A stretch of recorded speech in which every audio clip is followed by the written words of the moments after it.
అందరికీ shalom. Shein అనే Hebrew వర్ణమాల యొక్క 21వ అక్షరం గురించి ఇప్పుడు మనం తెలుసుకుందాం. సంఖ్య విలువ 300. ధ్వని షీన్ అంటారు. కుడివైపున అక్షరానికి పైన చుక్క వచ్చినప్పుడు షీన్ అంటారు, అంటే SH.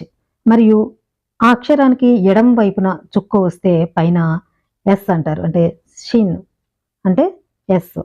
అర్థము 1 దంతాలు, 2 స్థిరమైనవి, 3 మార్పు, 4 తిరిగి, 5 సంవత్సరం. ఆలెఫ్ బేత్ యొక్క 21వ అక్షరం షీన్. షీన్ 3 నిలువు వరుసలను సూచించే 3 నిలువు వరుసలను కలిగి ఉంటుంది. ఆ అక్షరం కూడా కిరీటంలా కనిపిస్తుంది. షీన్ యొక్క 3 పంక్తులు మానవుని యొక్క 3 సాధారణ కోణాలుగా అర్థం చేసుకోవచ్చు. కేటర్ సంకల్పం మరియు ఆనందం, తెలివితేటలు మరియు భావోద్వేగాలు.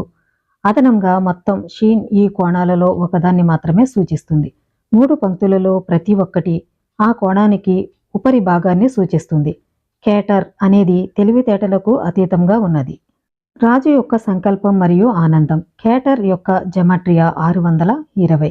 షీన్ను కేటర్గా సూచించినప్పుడు షీన్ యొక్క 3 సాహిత్య రేఖలు లేదా ఛానళ్ల ద్వారా 620 కాంతి కిరణాలు ప్రపంచానికి అందించబడతాయి. ఇది దయ.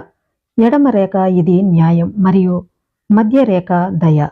షీన్ మేధో కోణాన్ని సూచించినప్పుడు 3 పంక్తులు సెఫ్రోత్ యొక్క 3 మేధో సామర్థ్యాలను సూచిస్తుంది. కుడి రేఖ ఖోక్మా, ఒక ఆలోచన యొక్క మిరుపు.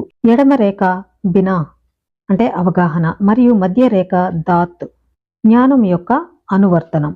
చివరిగా భావోద్వేగాల పరిణామం లేదా మిడ్ డాట్ ఉంది. ఇక్కడ కాలు యొక్క కుడి రేఖ చదరంగం దయను సూచిస్తుంది. ఎడమ రేఖ గివురా అంటే తీవ్రత లేదా క్రమశిక్షణను సూచిస్తుంది మరియు మధ్య రేఖ సెఫిరోత్ దయ లేదా కరుణను సూచిస్తుంది.